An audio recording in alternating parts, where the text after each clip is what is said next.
Good morning, and welcome to the Tyson Foods first quarter 2026 earnings conference call.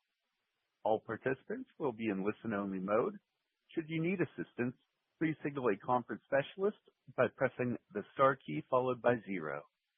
After today's presentation, there will be an opportunity to ask questions. To ask a question, you may press star, then 1 on your touch-tone phone. To withdraw your question, please press star and then 2. Please note this event is being recorded. I would now like to turn the conference over to Jon Kathol, VP Investor Relations. Please go ahead. Good morning, and welcome to Tyson Foods' first quarter fiscal 2026 earnings conference call. On today's call, Tyson's President and Chief Executive Officer, Donnie King, Chief Financial Officer, Curt Calaway, and Chief Operating Officer, Devin Cole, will provide prepared remarks. Following the prepared remarks, we will have a Q&A session with the participants who will be joined by our Chief Growth Officer, Christina Lambert. We have also provided a supplemental presentation which may be referenced on today's call and is available on the Tyson's Investor Relations website and via the link in our webcast. During today's call, we will make forward-looking statements regarding our expectations for the future. These forward-looking statements made during this call are provided pursuant to the Safe Harbor provisions of the Private Securities Litigation Reform Act of 1995. Forward-looking statements include all comments reflecting our expectations, assumptions, or beliefs about future events or performance that do not relate solely to historical periods. These forward-looking statements are subject to risks, uncertainties, and assumptions which may cause actual results to differ materially from our current projections. Please refer to our forward-looking statement disclaimers on slide 2, as well as our SEC filings for additional information concerning risk factors that could cause our actual results to differ materially from our projections. We assume no obligation to update any forward-looking statements. Today's segment results are presented on a segment operating income level and will be discussed on an adjusted basis. The primary difference between segment operating income and the method used in previous quarters is that we will no longer allocate corporate expenses and amortization down to the segment level. Donnie and Curt will share more thoughts on the change in their prepared remarks. We have recast previously reported quarterly results for the previous 3 fiscal years to reflect the new format. The segment change has no impact on consolidated historical U.S. GAAP financial results. The recast financial information is accessible through the Events and Presentation section of the company's Investor Relations website at ir.tyson.com. Please note that the references to earnings per share, segment operating income, and operating margin in our remarks are on an adjusted basis for our fiscal periods unless otherwise noted. For reconciliations of these non-GAAP measures to their corresponding GAAP measures, please refer to our earnings press release. Now, I will turn the call over to Donnie. Thank you, Jon, and thanks to everyone joining us today. Before walking you through our first quarter results, I want to remind everyone of what we're building at Tyson. A diversified, protein-centric company positioned to capture growing demand for high-quality protein. We're driving operational excellence, investing in our branded portfolio and innovation to capture market share, and deploying our capital strategically to strengthen our competitive position. Our Q1 results, with sales increasing to more than $14 billion, demonstrate our initiatives and our strategy are clearly working. We're driving operational excellence daily, and the team is energized for what's ahead. As Jon mentioned, we've made an important change to our segment reporting measure from adjusted operating income to segment operating income, as this will allow you, the investor, to see the results in the same manner that I utilize to judge the effectiveness of our business decisions and accountability for the choices we make. This empowers our business leaders to pursue volume growth and enhance their decision-making based on a more direct view of the impacts of those decisions, without corporate expenses and amortization, which are more fixed in nature. Of course, we will continue to focus on reducing this spend and maximizing efficiencies in our corporate functions. On the businesses, prepared foods took another step forward this quarter, with sales increasing in volume, channel mix, and pass-through pricing. Segment operating income increased to $338 million. Importantly, Our products are winning in the marketplace during a clearly dynamic consumer backdrop.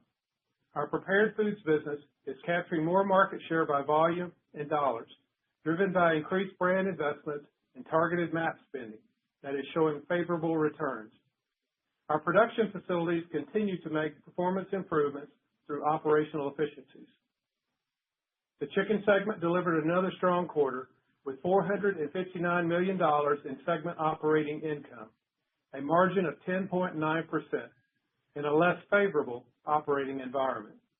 These positive sales and earnings gains were fueled by more efficient marketing and promotional expenses. Results are becoming increasingly more sustainable and predictable with plenty of untapped potential in the areas we can control within the business. Chicken is an affordable, high-quality protein, and our value-added offerings position us uniquely to serve both retail and food service customers. In the first quarter, we announced the strategic decision in our beef business to close our Lexington, Nebraska facility and scale back operations at our Amarillo, Texas plant to a single shift. These changes were implemented in January, and as a result, our first quarter results do not reflect the impact of these operational adjustments.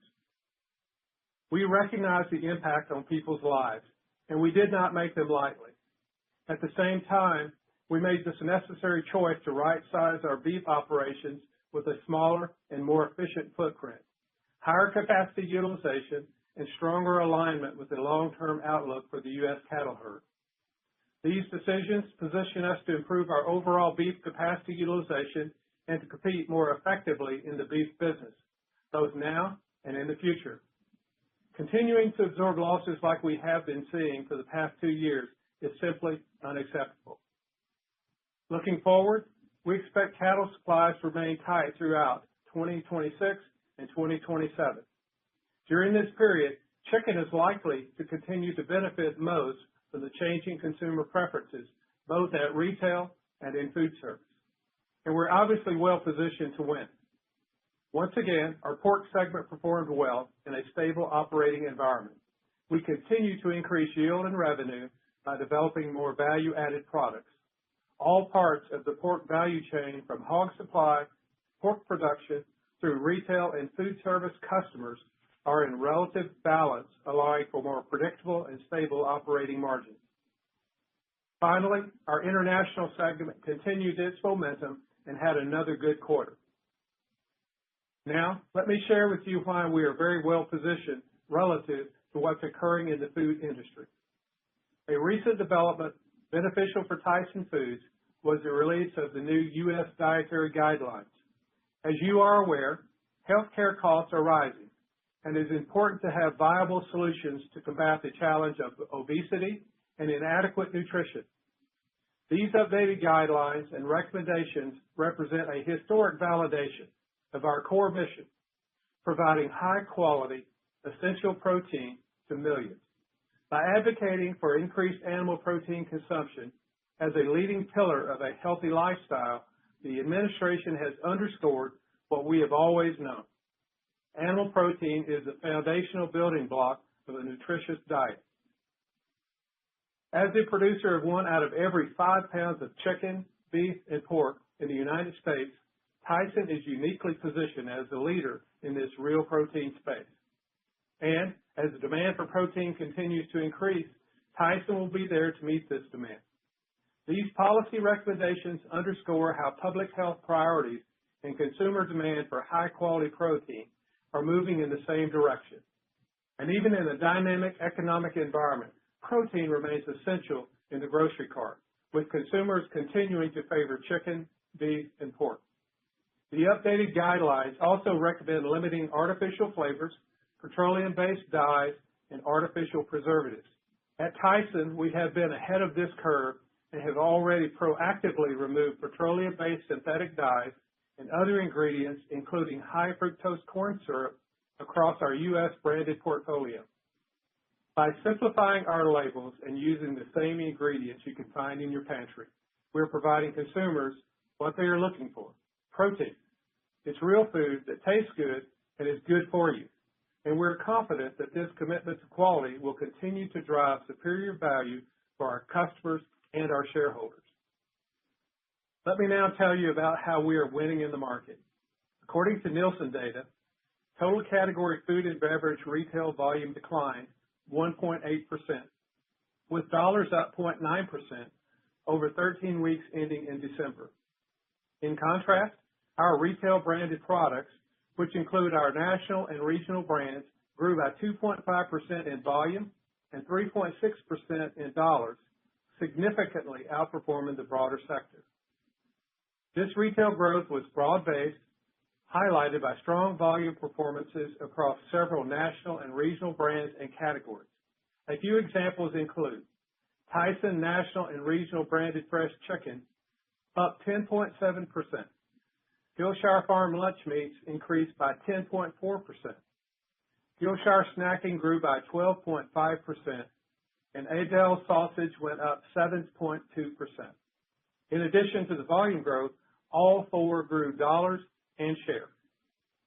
We're also performing well in food service, with share gains and volume growth of 27 basis points. Our ongoing investments in innovation, wider distribution, and effective targeted marketing are driving growth and keeping us competitive, providing substantial opportunities for further progress. As more shoppers turn to the perimeter of the store, we're meeting their demand for fresh, high-quality options. This is why it matters. Demand for Tyson Foods products continues to grow, and we are well positioned to capture this momentum. While some companies face challenges in generating demand, our share gains demonstrate both our strength and our expectation for further growth, an essential driver of our ongoing and future success. Our focus on protein-centric offerings, combined with disciplined capital allocation, enables us to accelerate expansion, optimize operations, and reinforce our supply chain and marketing capabilities. As a 90-year-old American company, we provide durability, trust, and strategic continuity across cycles. These strengths allow us to deliver lasting value to our customers, consumers, team members, and shareholders. Looking ahead, the opportunities before us are more promising than ever, and I'm very confident in our portfolio and in our strategy. With that, I'll turn it over to Devin to take you through the segments in more detail. Thank you, Donnie, and good morning. In the first quarter, our team made tangible progress toward our strategic objectives, and we remain committed to delivering best-in-class performance and holding ourselves accountable to our customers' and consumers' expectations. Now let's review our segment performance. Prepared Foods delivered a strong quarter with sales up 8.1% versus last year. Growth was driven by volume, channel mix, and pass-through pricing.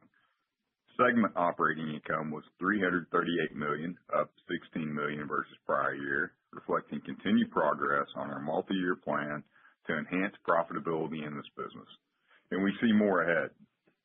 Our fill rates in Prepared Foods remain solid, but with room to improve, reflecting the improved S&OP process and unlocking efficiencies in our plants and distribution systems. Our retail businesses outpaced the category in volume, dollars, and units, leading to share growth in all three measures. This has enabled us to better serve our strategic customers with greater consistency and reliability. The progress achieved in the quarter was expected and has laid the groundwork for an exciting 2026. Growth in Prepared Foods is important to us as it grows our customers' business, expands the reach of our brands, and utilizes a sizable portion of our raw material availability. We see significant opportunities ahead to drive growth and improve profits. Our conviction in this multi-year opportunity to expand profitability in Prepared Foods remains strong. Our chicken segment delivered a strong first quarter, in line with the prior year, with a significantly more challenging operating backdrop, demonstrating the resilience of our business model and disciplined execution. Demand for chicken remains strong. Our diversified pricing strategies and product mix kept average selling prices steady, offsetting declines in commodity prices and disruptions from the temporary government shutdown. The efforts helped us overcome market volatility and achieve 3.6% year-over-year sales growth driven entirely by volume and strong consumer demand for chicken. This marks our fifth consecutive quarter of year-over-year volume and net sales gains, underscoring sustained demand for chicken and continued momentum of our strategic customer partnerships. While the retail channel saw strong growth across fresh and value-added products, resulting in growth across nearly all retail sub-channels, we also saw strength in our food service business, led by solid results with QSR and distribution customers as consumers increasingly opt for value-oriented protein choices. Segment operating income for the chicken segment reached $459 million, driven by improvements in live performance along with strong volume expansion and continued operational excellence. These factors enabled the chicken segment to deliver consistent operating income, further validating our confidence in the long-term durability and resilience of our business model. In our beef segment, we remain focused on the factors within our control as we navigate a challenging and dynamic market environment. Beef sales increased, reflecting continued healthy consumer demand. As Donnie mentioned in his remarks, we announced changes to right-size our beef business. These moves were completed after the close of our first quarter.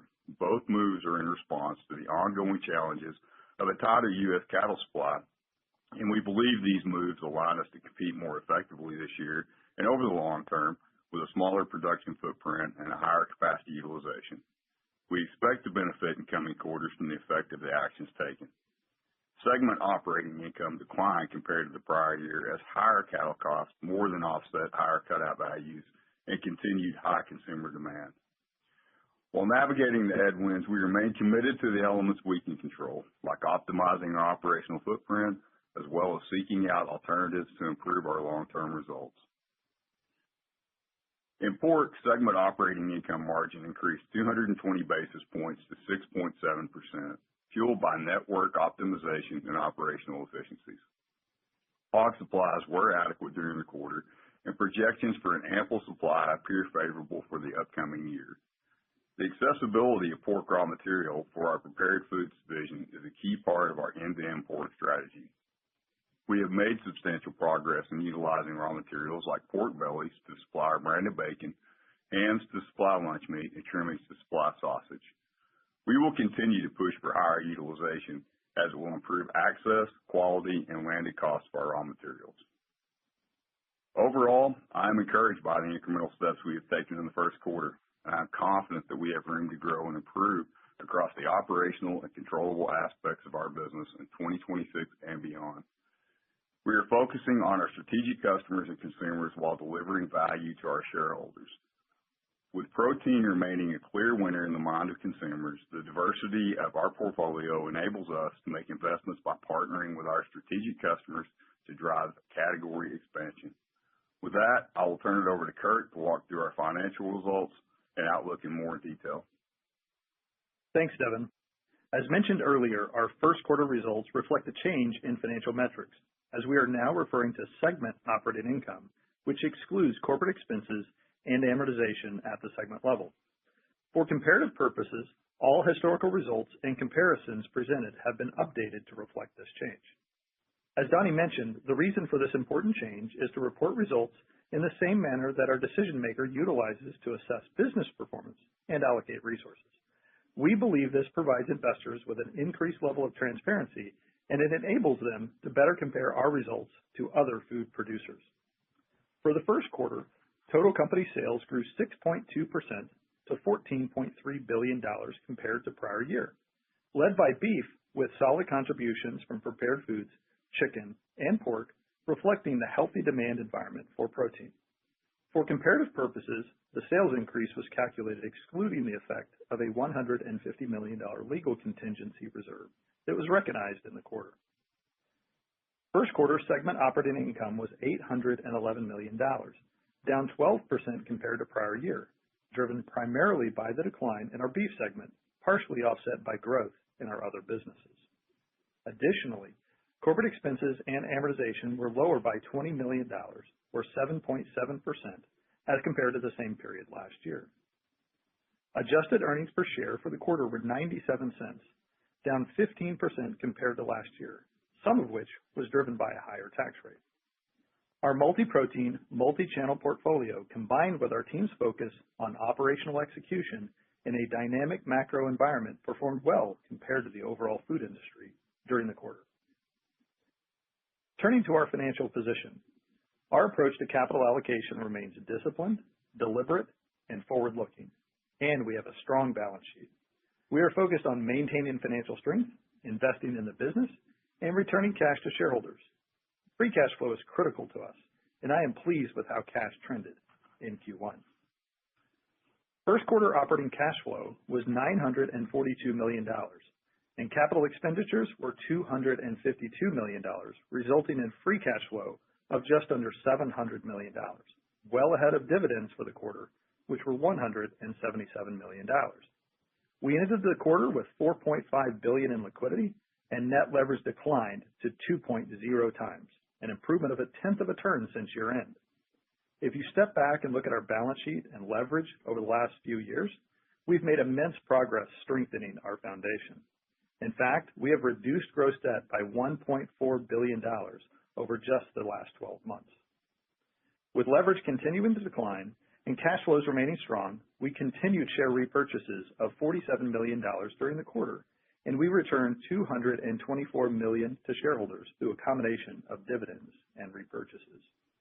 Our balance sheet remains healthy as we prioritize financial strength, our investment-grade credit rating, and cash management to drive long-term shareholder value.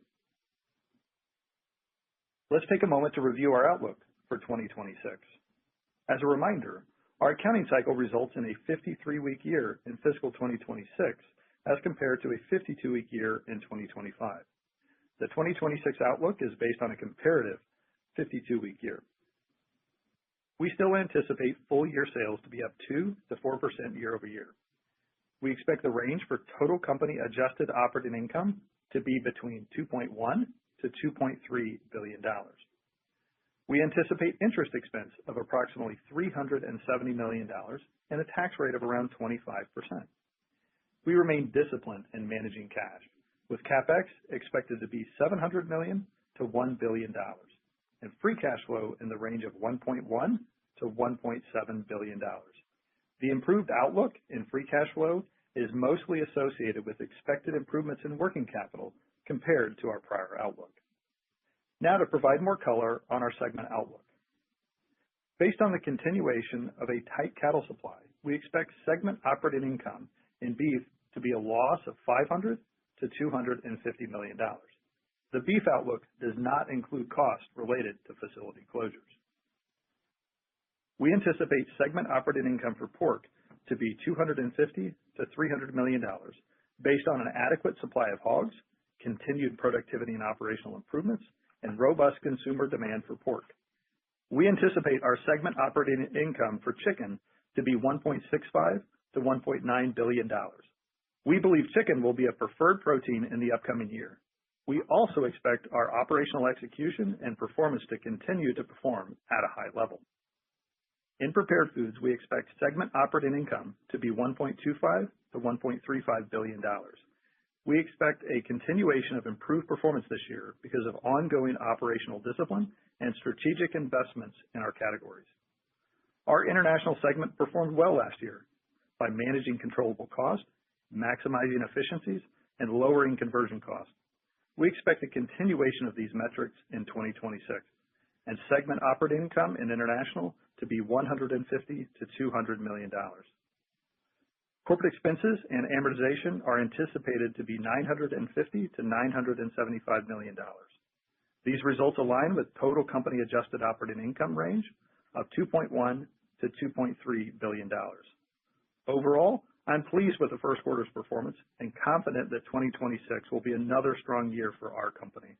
That covers our segment performance, financial highlights, and outlook for 2026. Now, I will turn the call over to Donnie. Thanks, Kurt. In the first quarter, our team successfully navigated a dynamic and challenging market landscape. These achievements are a direct result of our collective dedication, and we look forward to building on this momentum as we move further into 2026. I want to extend my deepest gratitude to every team member at Tyson Foods. It is your passion, dedication, and unwavering commitment to our purpose that makes me most excited about our future. Together, we have the unique responsibility and privilege to feed the world like family by providing high-quality protein that not only tastes good, but is nutritious, affordable, and convenient. Our purpose is about more than providing food. By providing protein, we have the ability to support good health. This shared purpose is what drives us forward and is the foundation of the future we're building together. With that, I'll turn things back over to John as we begin the Q&A session.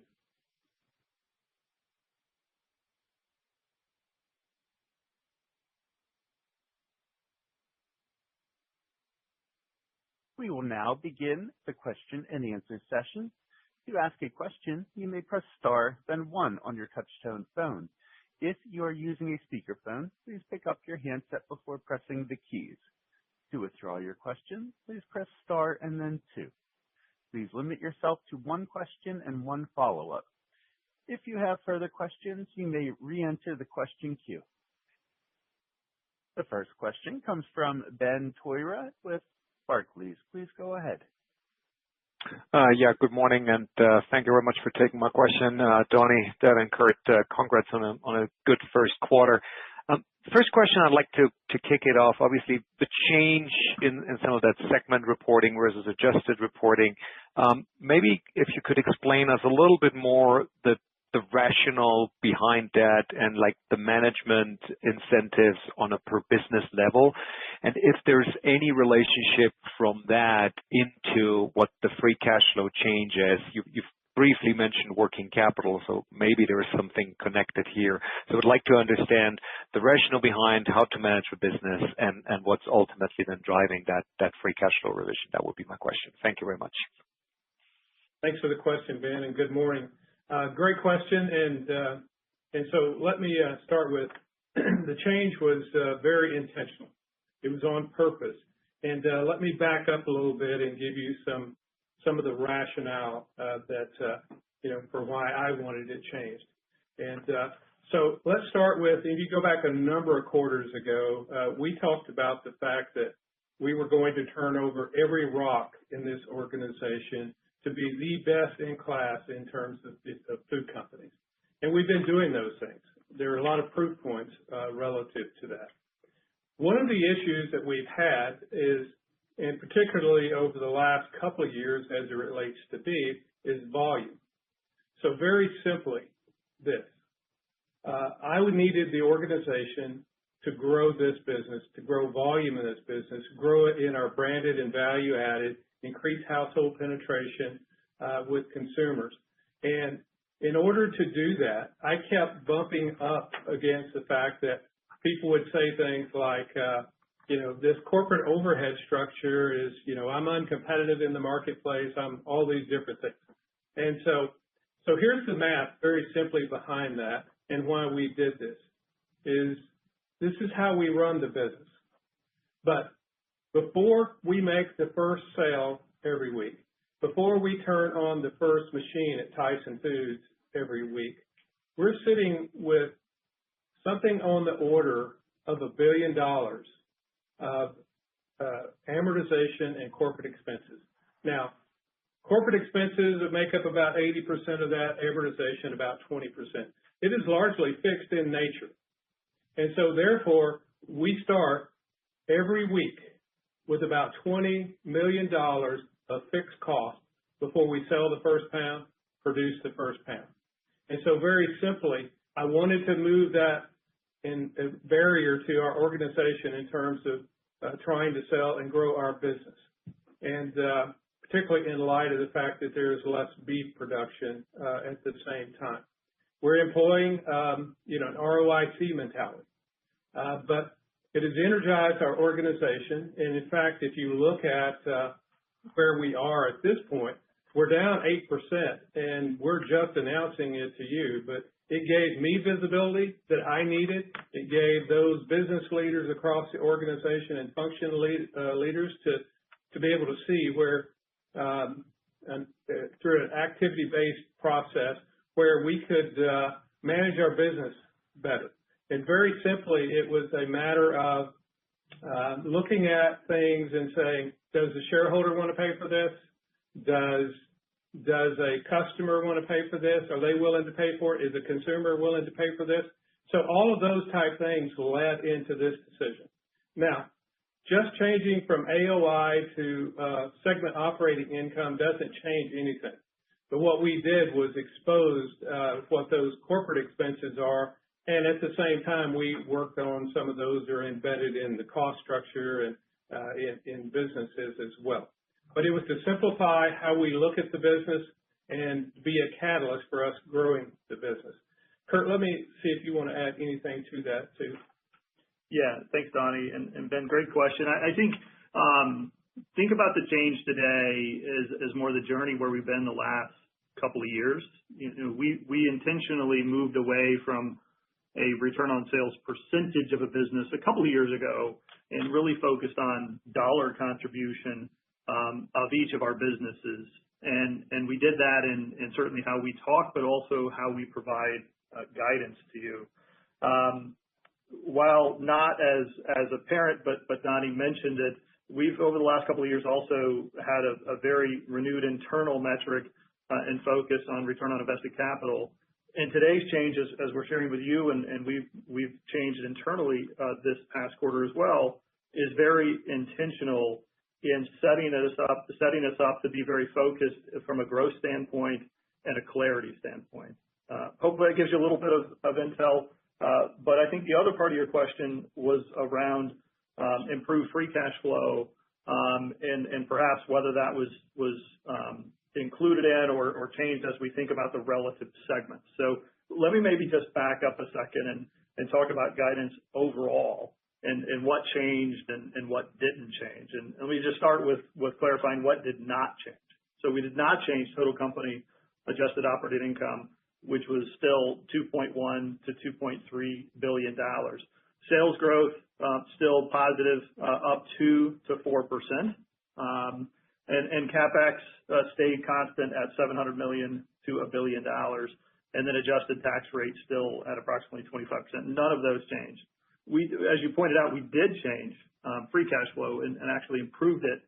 Now a range of $1.1 to $1.7 billion. And you're right, the working capital performance is a driver of that, better than we had previously included in our prior forecast for free cash flow. That also aided in reducing interest expense. Interest expense now on a net basis at $370 million, partially from that improved free cash flow, partially from capital structure efficiencies that we put in place. But the other changes you highlighted certainly was a new type of guidance at the segment operating income level. Prepared foods, $1.25 to $1.35 billion, still a range of $100 million. Chicken, $1.65 billion to $1.9 billion, still a range of about $250. International, $150 million to $200 million, still a range of $50. Pork, we did narrow the range to $250 to $300 million, really following a good Q1 performance, but also the seasonally usually a little bit better Q1 for us. And beef losses of $500 million to $250 million, so widened the range a little bit. Certainly, in light of a very dynamic beef environment, we widened that loss range a little bit. And then new corporate expenses and amortization, a range of $950 to $750 million. But, I just finished with, Q1 was very much in line with our expectations. And from a total outlook, still a range of adjusted operating income at $2.1 to $2.3 billion. Okay, perfect. And then a quick follow-up on prepared foods. You've flagged a very strong pricing increase over last year with essentially flattish volumes, but it seems the profit margin is still somewhat under pressure. Can you help us understand where you are in the journey of price increases of some of the food, of the input cost inflation that you've been facing, particularly from beef that goes into prepared foods? So how much more of price increases do you need to push through, and what magnitude would that be to get a more stable profit margin versus last year? Sure. I'll take that one. And let me start with been, our multi-year strategy is working, our business is growing, which will create long-term value for the company. Our net sales were up about 8%. So let me touch on that here. The 8% increase was not pure price. The increase reflected a combination of channel mix and formula-based pass-through pricing. A large portion of the food service business is formula priced, and as raw materials go up, finished goods pricing follows, and there's, of course, a lag with that. So the current state, as you think about commodities, and we talked about this last quarter, our commodity cost in this quarter is up $100 million. But I would tell you that pricing is catching up, which is you're seeing it in sales price. Beef and pork trim remains elevated, and other inputs are stabilizing. So it's predominantly a food service driving, but I have to point out this in terms of growth in our prepared foods business. We grew market share, we grew volume, dollars, and unit share. And this is the 5th consecutive quarter of sequential improvement. But the pricing is not pure pricing. It's our pricing, particularly in food service, catching up with those increase in raw materials. Got it. Thank you very much. I'll pass it on. Thank you. And the next question comes from Leah Jordan with Goldman Sachs. Please go ahead. Thank you. Good morning, and great job on a nice quarter. I understand protein demand is really elevated right now, which is helpful for you. But what's really great to see is your branded portfolio across prepared and fresh continue to take share. Just what do you think you're doing differently to position your brands today? Why do you think they're resonating in the current environment, especially when the consumer backdrop has been mixed? And maybe how much do you think innovation has been a driving factor as well? Sure, Leah. Good morning, and thank you for the question. Let me start out with a punchline. I thank you for recognizing that. But there's a number of things. Let's start with protein. Protein is a superstar in the story. The execution of the businesses, which, you can think about it in terms of the traditional labor, yield, spend, those kind of things. But in terms of using tools in the market or that we have available to us that we haven't had before, we see a number of things. For example, we're expanding our core distribution. We are with our customers, our strategic customers that we talk about across all segments. We're doing that with them. We're accelerating innovation, and we continue to invest in MAP. And so those are the levers that we're using. So I would give you this statistic, which I'm very proud of it from an organizational perspective, acknowledging that there's still plenty to do. Tyson was the only food company in consumer staples growing volume and dollar share in the most recent report. The only other one was P&G, which is not in the food space. So I'm very proud of that.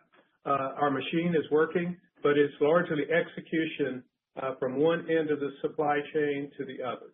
And let me pass it on to Christina Lambert and let her add a little more finer points to this. Yeah, thanks, Donnie. I think you started out earlier really well talking about our commitment to growing the volume within our businesses. And what you're seeing across our brands is that continued effort to increase household penetration, focusing on younger consumers, meeting their needs in unique ways, whether it be renovation of our existing core items or innovating into new spaces to meet those unmet consumer needs. Donnie also talked about the expanded distribution. We've been able to gain increased distribution across our Tyson, Jimmy Dean, Hillshire Farm, Ballpark, all driven by that commitment with our strategic customers and our intent to grow our business and their business at the same time. With the new dietary guidelines emphasizing protein, we're really excited about the opportunity for having 3 of the top 10 brands within the food segment for the U.S. So Tyson, Jimmy Dean, and Hillshire Farms. We are outpacing most of the channels and those strategic customers, again, in retail and food service. Our portfolio will allow us to meet continued needs as we go on this journey to provide food that tastes good. It's made with ingredients that consumers can find in their own pantries. It'll be nutritious, affordable, and convenient, and those are our commitments. We're really excited about the opportunity for Tyson Foods. Thank you. That's very helpful. And then just switching over to beef, given the wider guidance range there, just more color on the trends you're seeing in that segment. Any puts and takes on the potential impact from your recent capacity closures as we think about the next few quarters? I think I heard in the prepared remarks that it wasn't reflected fully in the updated guide. And just how are you thinking about capacity for the overall industry as we go forward? Thank you. Yeah, good morning. This is Devin. We continue to be in a very dynamic and volatile situation with the beef segment, as has been mentioned. In the quarter, there are really four key drivers that affect the results in this business. We certainly have cattle costs, which, we've talked a good bit about historically and continue to be a challenge just due to the general cattle availability. But also, we have cutout, we have the drop credit, and the manufacturing cost structure. There's really a balance for us between all of those factors. And in this quarter, we did experience, as I mentioned, the higher cattle cost. We also had additional freight impact as we worked to fill the production needs within the regional supply deficits that we saw. And certainly from quarter to quarter, we can and will have differences in basis derivatives that we use to risk manage the business. What I'm proud of this team, despite some very difficult circumstances, is that we are performing well with the metrics we can control. We had heavier weights that did negatively affect cutout values due to body compositions, but they also, help us with our volume. Overall, the volume was slightly down. It was down 7.3% in the quarter, despite these heavier weights. So there's pluses and minuses with those factors as well. But really, all of these weighed into our decision to make changes to the production footprint. We just recently completed these, so that would not be anything that would be in the Q1 reporting relative to what we expect to see moving forward. I think if you think about the future of this, it's important to point out that the data that we see indicates an ultimate smaller herd as it does rebuild, which has been historically true for the last several cycles. And the strategic steps we've taken have put us in the best possible position to maximize capacity utilization. And, it allows us to increase our efficiencies, reduce our costs, and capture value from improved yields. And really, as in all of the businesses, as we've talked about, our objective is to be the most efficient and best performing company. And so we're not only focused on the operational excellence, but continue to work with strategic customers and supply partners to make sure we're optimizing the mix and find innovative ways to add value and convenience for consumers. I think as well, just one clarification in the question. As Devin had pointed out, right, the announcement of that was obviously in Q1.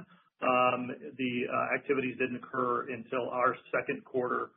The comments in the prepared remarks also referenced that our outlook would not include the cost associated with all that closure, obviously, because that is adjusted out as we did in Q1 as well. Thank you. That's very helpful. And the next question comes from Tom Palmer with J.P. Morgan. Please go ahead. Good morning. Thanks for the question.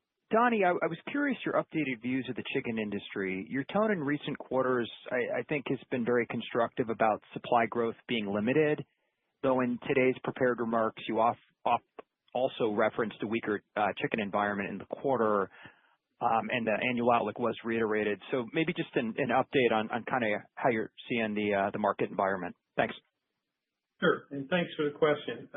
Let me begin with the end here and just tell you that once again we think that 2026 will be similar to what we saw in 2025, and so that's what we have modeled.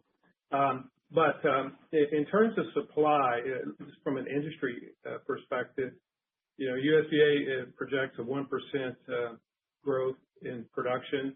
We think is very manageable. You saw some recent egg sets increases, and we think that's also manageable.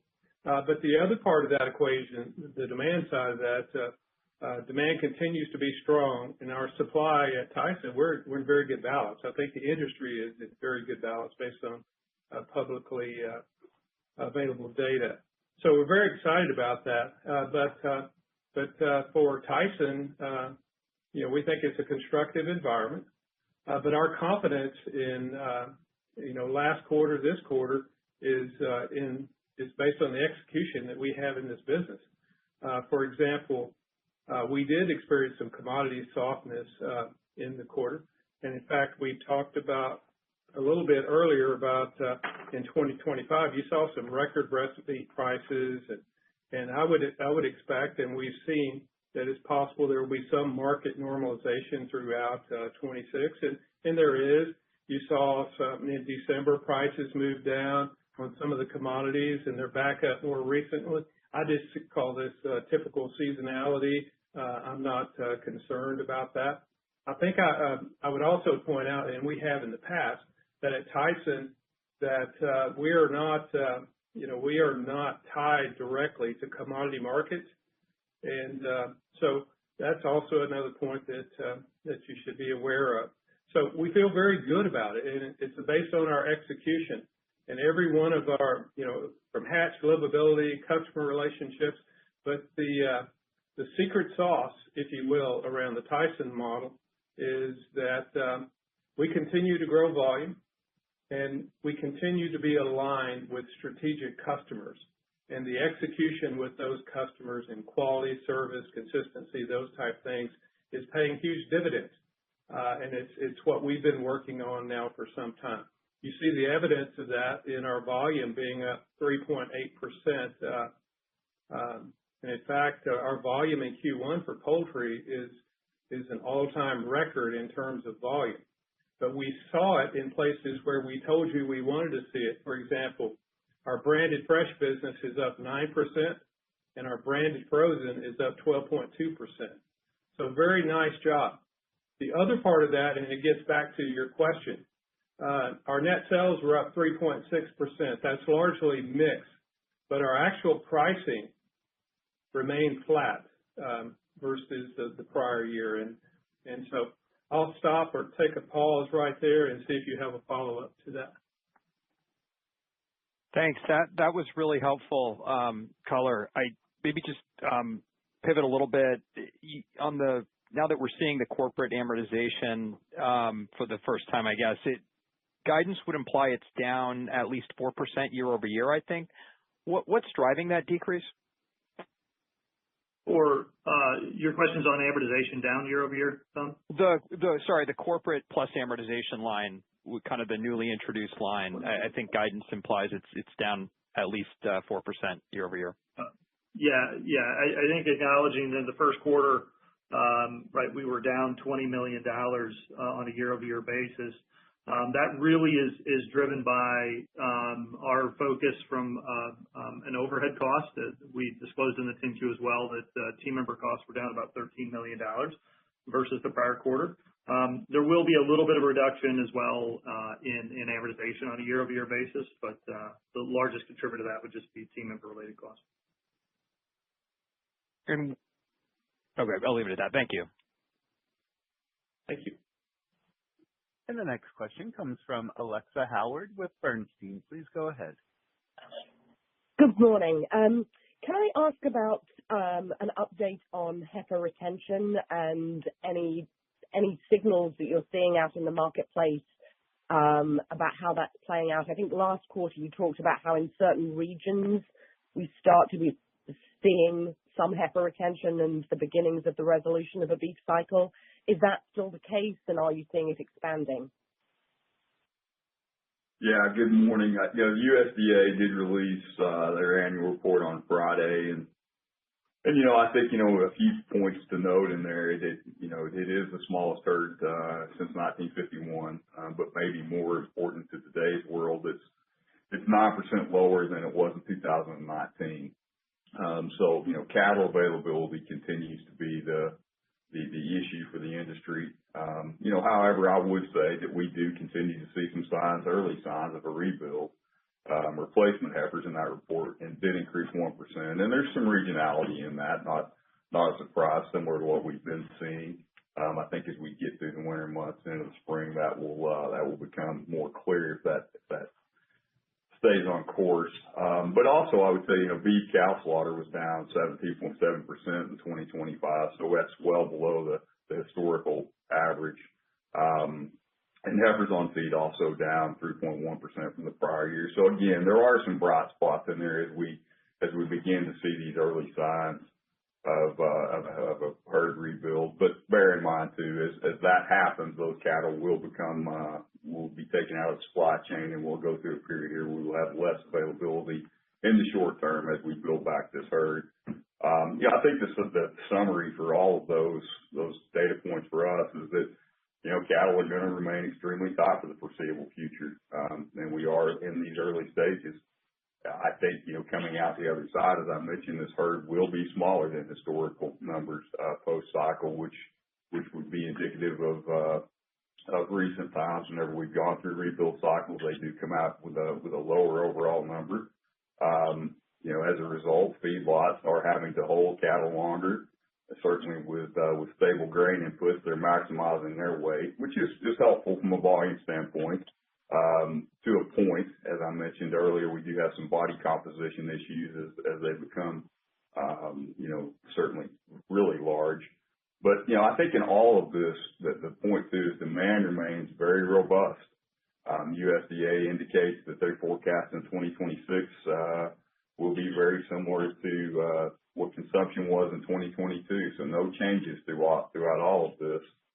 But to me, really what it does is emphasizes, why we've made the decisions to make the changes in our harvest footprint and really setting ourselves up for future based on the data that we can see today.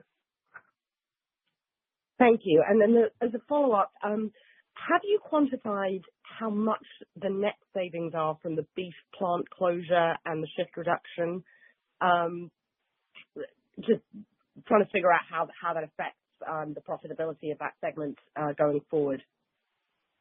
Yeah, I think I just point you to the guidance that we have for the year, and we have baked into that everything that we are able to quantify today. It is early. We just recently completed this transition into our new footprint, and we do intend to not only increase our capacity utilization, but continue with all of the operational benchmarks and improvements that we see. And ultimately, we intend to run a best-in-class operation, but I don't have any other specific numbers to give you. Thank you. I'll pass it on. And the next question comes from Pooran Sharma with Stephens. Please go ahead. Good morning, and thanks for the question. Congrats on the results here. Just wanted to maybe start off with beef here, and just trying to get a little bit more color around guidance and cadence, really. I think midpoint of 375, signifies some sort of kind of improvement from here. You've kind of spelled it out a little bit, saying you're going to get some benefits from the facility closure. But I was wondering if you could help us kind of think about the margin aspect. I think beef packer margins are trending slightly worse right now than they were in 4Q, and was just wondering if you guys are seeing the same thing. And then in terms of the cadence, do you expect kind of just sequential improvements from here? Do you expect like a step up improvement next quarter because of the facility costs, and then kind of normal seasonality, or how should we think about cadence overall?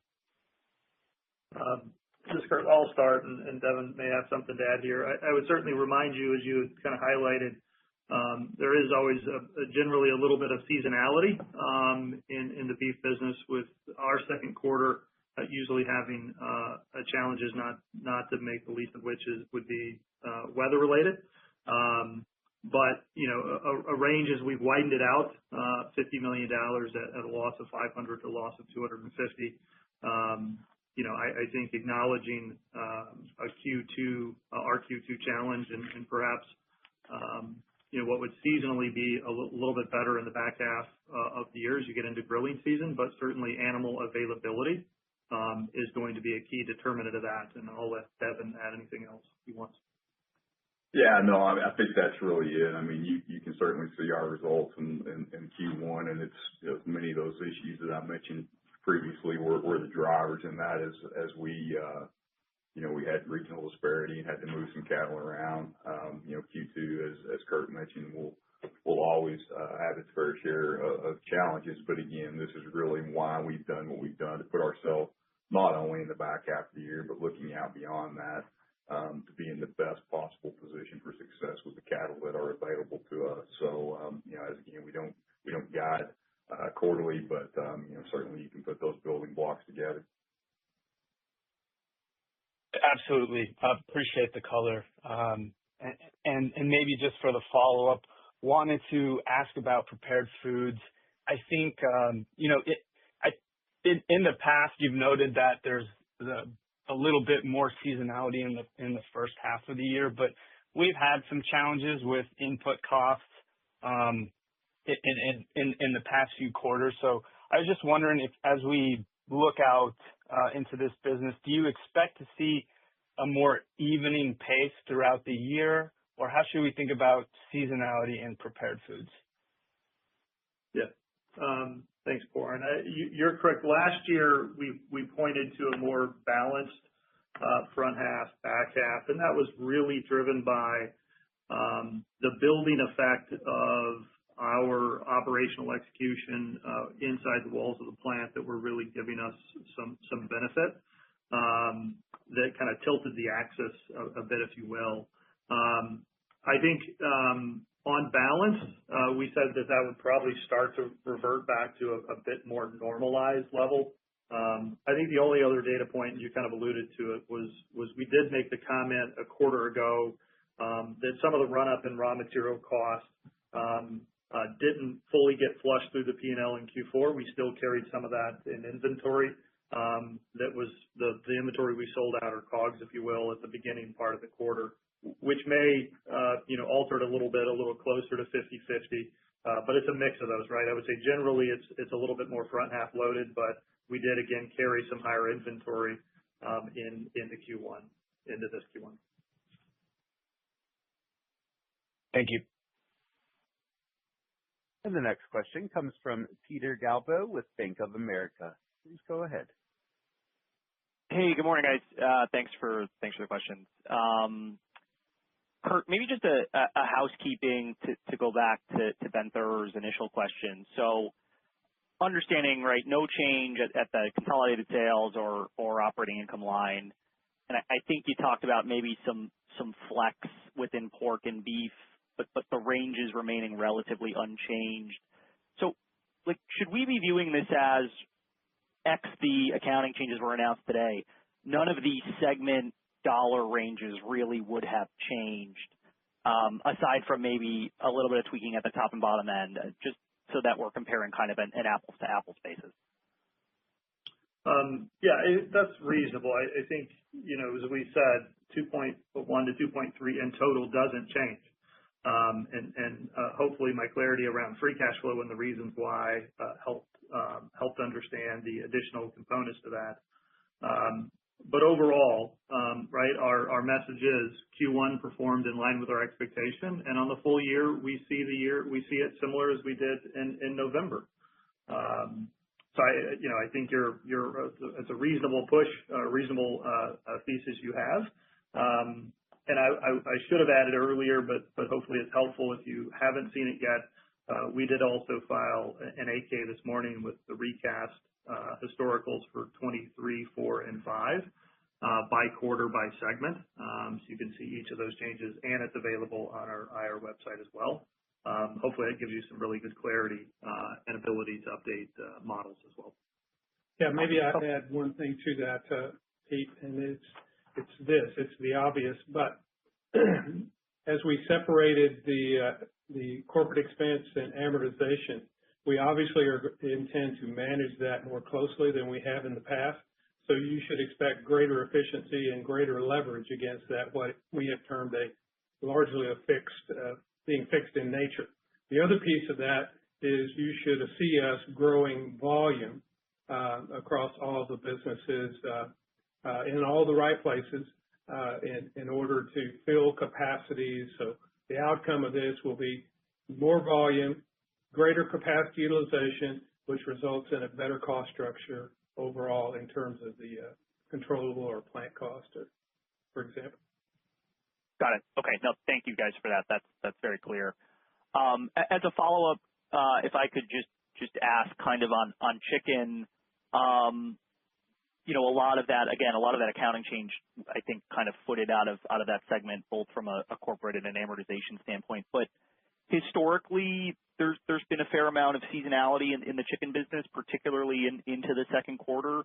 Just does anything change regarding that? Is it more accentuated now because there's other costs that have moved out, or just any kind of nuance we should think about in chicken as it relates to 2Q specifically? Thanks very much.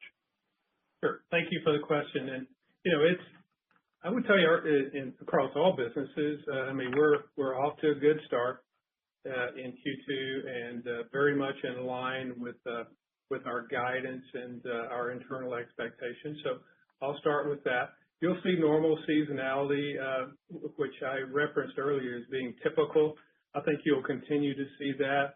I don't know. I can't tell you at this point what breast meat prices, for example, will do. What I can tell you is we are, as I said earlier, we are not immune, but we're less influenced by commodity markets. And that's essentially the biggest part of that is because of our strategic customer relationships. And at the same time, it's the makeup of our portfolio, particularly those things in the Tyson brand. That obviously gives us an advantage. It gives us more consistency. And frankly, as a company across all businesses, the highs and lows of markets, whether it be inputs or finished goods in commodity market, we're looking for consistency, and that provides a much more stable operating environment. Okay. Thanks very much, guys. Thank you. And the next question comes from Heather Jones with Heather Jones Research. Please go ahead. Good morning. Thanks for the question. Our first one is going to be on chicken, and y'all's outlook for the year roughly similar with fiscal 25. And as we come into the year for the broader industry, we're seeing fresh pricing down fairly significantly versus last year. So just wondering if you could give us a sense of how much of your confidence in the full year is related to either thinking that supply and demand is going to be more balanced for the full year than initial indications would indicate, versus how much is Tyson specific? Like, you've got this really amazing breed that's kicked in. You're operating at a better level than you have in many years. And so just wondering if you could just help us parse out the factors that are driving your full year view. Well, I mentioned earlier, Heather, and thanks for the question, is, our confidence in our chicken business, not only for this quarter, but for the year and after, is in our execution from one end of the supply chain to the other. So let's start with that. The other thing in terms of supply, we do not anticipate any kind of supply runaway. We think the 1% increase is manageable, and I'd be so bold as to tell you I think it will be necessary in order to meet the chicken demand in 26 and beyond. So really important. Another factor here is USDA recently reported, in an economic research service, reported a document that says by 2030, 50% of animal protein consumption will come from chicken. And so there will be some pluses and minuses across the broader sector, but chicken's a great place to be, and there's never been a better time to be in protein. And so, we see supply-demand fundamentals as good, and we like our execution, and we like our strategic customers' alignment and relationships, and we like being and having the number one brand in chicken, Tyson. Okay. Thank you for that. And then my follow-up was on beef. And so just for the quarter, just trying to do an apples to apples comparison as far as how it's reported, y'all's relative performance to some industry benchmarks that I've developed and monitor were meaningfully weaker than they have been in recent quarters. And I think one of the reasons that benchmarks were so much better is you just had a really strong downdraft in cattle prices for much of the quarter. And so I was wondering, would it be an issue of y'all forward bought more of your cattle or forward sold? Just trying to understand that, just so have how to set for projections going forward in Q2 through Q4. Thank you. Yeah, Heather, sorry, I really can't, I guess, comment on your benchmarks directly. I'm just not familiar with what you're talking about, but I can kind of reiterate the issues, that drove the performance in the quarter. Kurt certainly had higher cattle costs. The freight impacts I've mentioned, a couple of times as we really worked to make sure that we got cattle moved around to fill production needs, but also meet our customers' demands. And I think to your point that as far as I'd be willing to go is that we do have differences quarter to quarter in basis and derivatives. We're not speculators, and depending on circumstances, depending on commitments, depending on things that are going on in the external market, we do use different metrics to risk manage the business. So really that's probably about as much as I can say to be helpful. Okay. Thank you so much.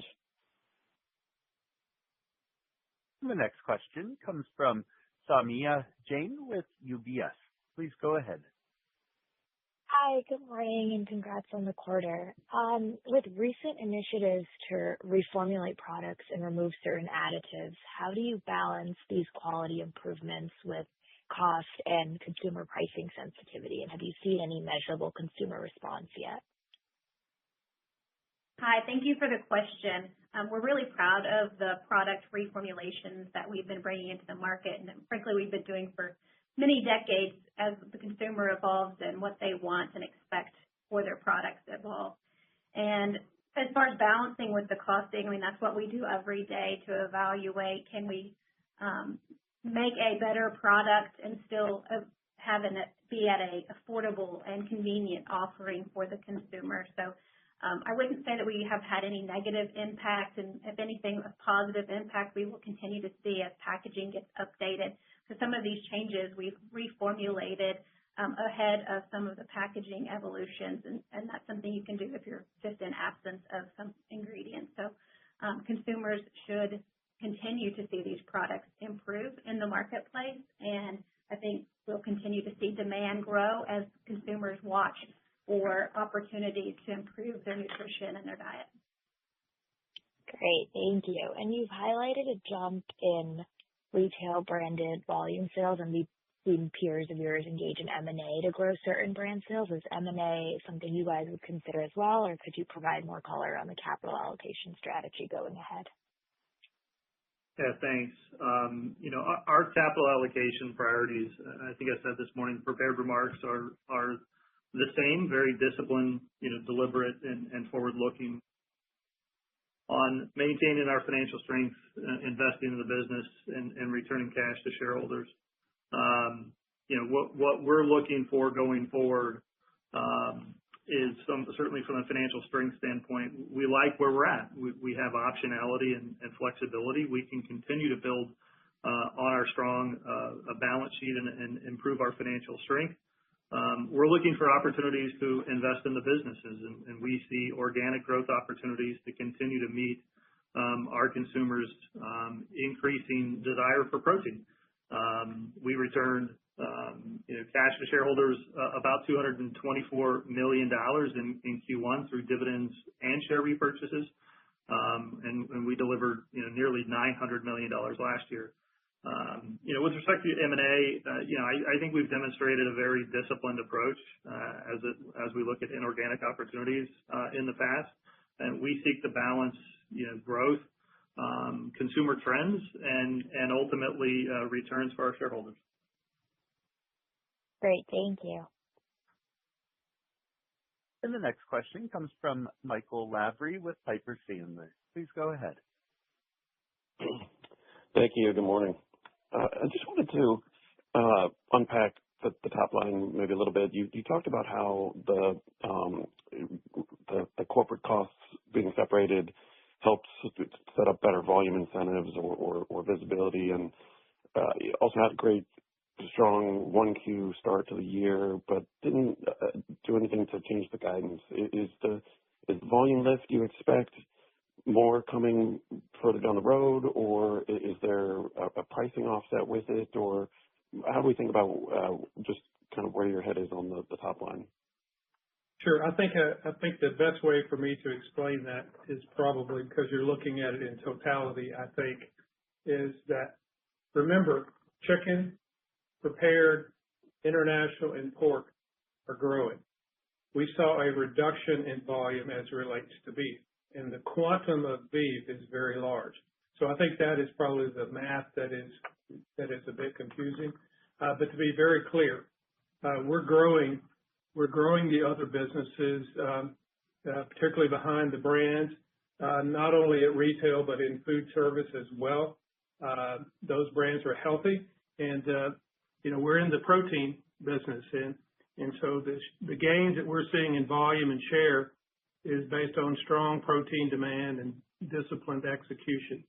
And there are a number of notable wins across the enterprise, from Jimmy Dean sausage, Hillshire Farm lunch meat was up 10.4%, bacon, Ballpark hot dogs, Hillshire Farm snacking was up 12.5%. I talked earlier about fresh and frozen chicken across retail and food service being up. It was up 9% branded and fresh, or 9% branded fresh, and up 12.2% in frozen. So we continue to gain share there and grow the business. So hopefully that answers your question. Yeah, that's helpful. And just to follow up on the plant closure, I think the cost savings rationale and approach to that is all very clear.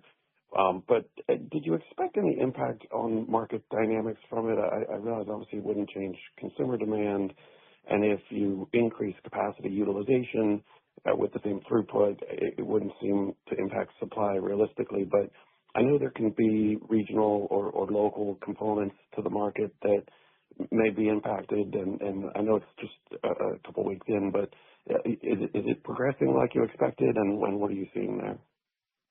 I'll start with that one. Look, I think, our message was clear, and we're positioning our footprint for the long term relative to what we see cattle availability at. I don't have any additional comments relative to, how we expected the market to react. Okay, thanks so much. And the next question comes from Andrew Strelzik with BMO. Please go ahead. Hey, good morning. Thanks for taking the questions. First one, back on the beef topic.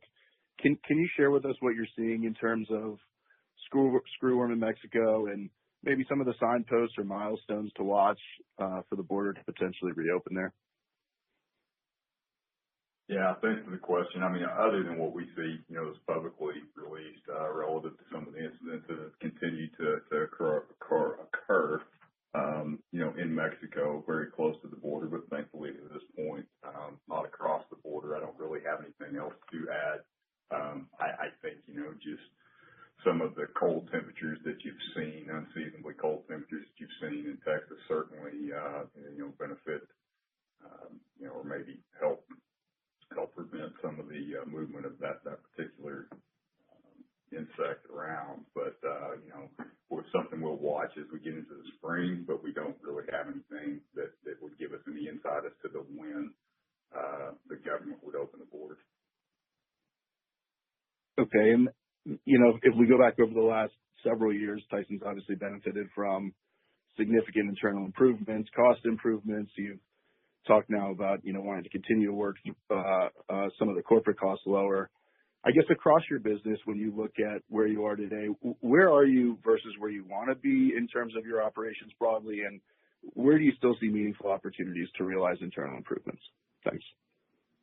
Sure. Let me take that, and then anyone else can add to that. But very simply, it's across every facet of every business and function, including corporate. And we're simply challenging everything we're doing. We're obviously utilizing more technology today to help us be more efficient, and all of that is paying off. We talked early on about investing in those things, and so we're seeing the benefit of a number of those things. There's a lot more to come relative to that, but we continue to assess everything about our business. Now, that being said, I would tell you that we have a great business that is running very, very well. We have the big challenge right now as it relates to beef, and we're looking at that and looking for solutions beyond what we can control. But nevertheless, we are controlling what we can. But even with as good as the business is running, there's still ample opportunity to improve capacity utilization, to grow this business, to be more targeted as it relates to math and promotional spend, and just everywhere we spend a dollar, just being better at it and making sure that dollar is working for us. And this is the whole concept that I think Kurt mentioned earlier. This ROIC mentality is what we're using. And so we have a good business. It hasn't been this good in a long time, but there's still a great deal that can be done that's within our control. I would not even come close to telling you we've peaked in terms of performance. Great. Thank you very much. Thank you. This concludes our question and answer session. I would like to turn the conference back over to Donnie King for any closing remarks. Thank you for your time and continued interest in Tyson Foods. We look forward to sharing our progress with you next quarter. The conference is now concluded. Thank you for attending today's presentation. You may now disconnect.